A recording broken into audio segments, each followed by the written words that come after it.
Hi friends!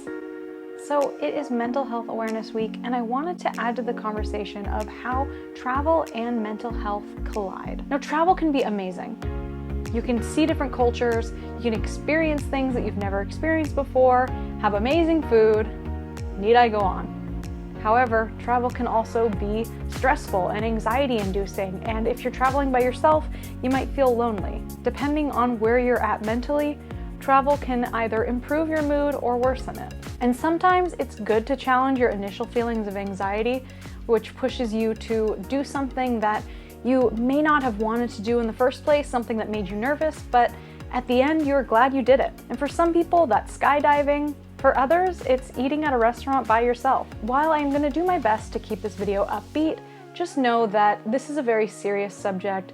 I know that a lot of people feel very sensitive about the things I'm going to talk about, and I am going to share very personal details about my life with the hopes that this whole conversation will help you, empower you to travel more, to have a better travel experience, and just feel better about yourself. Now, for those living with mental illness, this video is for you, not just to help you get through a vacation, but to thrive in a vacation. Now, of course, when I'm referring to mental illness, I mean anything from anxiety, depression, to a mood disorder, to a trauma-related disorder, really anything that challenges your mental health, I am throwing under this umbrella. Really, if you feel like your mental health is challenged, especially when it comes to travel, then this video is for you. As you may know, I am an avid traveler. I try to get out and go to new places as often as I can. While this may make my life seem perfect on Instagram, I'm actually living with bipolar 2 disorder. For me, this means my energy levels and my mood can fluctuate week to week. At my best, I have so much energy, I feel great, I make decisions without thinking twice, and I am ready to take on the world. At my worst, I feel a crippling depression, I have no energy, and sometimes just getting out of bed is all I can do. While I am on meds, I have absolutely no control over how my moods change and what mood I'm in.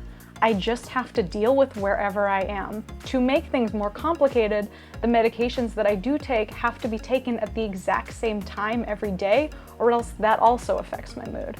All this being said, I do not let this stop me from traveling. Even if it means I have to change my plans a little bit to accommodate my depression, I do it because I love to travel. I'm living proof that you can travel with mental illness and you can tailor your trips to work for you. Keep watching to find out more. In this video, I'm going to talk about how you can take some control over your mental health and get the most out of your vacation, even if the worst case scenario happens.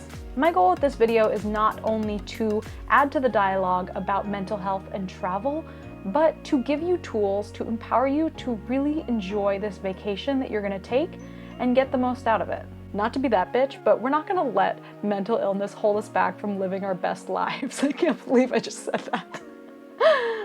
Let's jump right in. First, I will say I am not a mental health care professional. I am just someone who has been around the block when it comes to mental illness, and I have learned tools to be able to live with being bipolar and how to get the most out of your travel. If you do need emergency help, please dial 911 or any hotlines related to what you're looking for. While I'm on the subject, if you travel internationally, make sure you have any emergency or hotline numbers that you need saved on your phone, as well as printed out or written down on a piece of paper.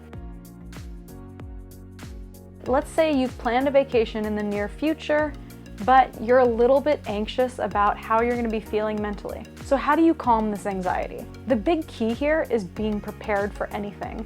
You gotta know exactly what you're getting into so that you can prepare for the worst, and then you're not going to be as anxious because you're going to know exactly what to do if you ever get in this situation. If you're nervous about a trip, ask yourself these questions. What am I anxious or scared about? What is the worst case scenario that could happen? What's the worst thing that could happen to my mental health?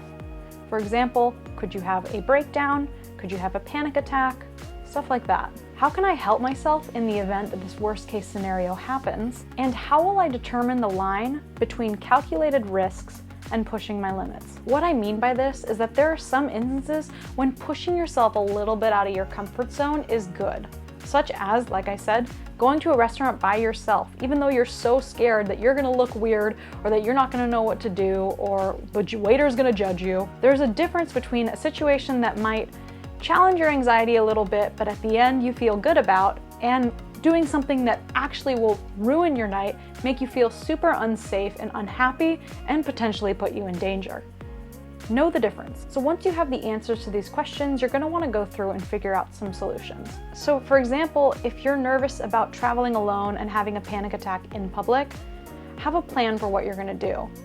Who will you call? This could be anyone from someone locally, such as a hotel clerk, to a psychiatrist back home. Also think about things you can bring to help you out, such as medications or any sort of self-soothing techniques that you have. Anything that you can do to feel safer. Basically, create a disaster preparedness kit for your mental health. Now, here are some additional tips for you. Before you leave for your trip, clearly communicate your plans as well as any concerns you have with your doctor. They might have some advice, they might give you a medication that can help you, and it's just really good to have that open communication with the professional. If you are taking meds, make sure you have enough meds to carry you through your trip, as well as some extra in case you get your flight delayed for a day or so. If possible, carry 2 sets of medications.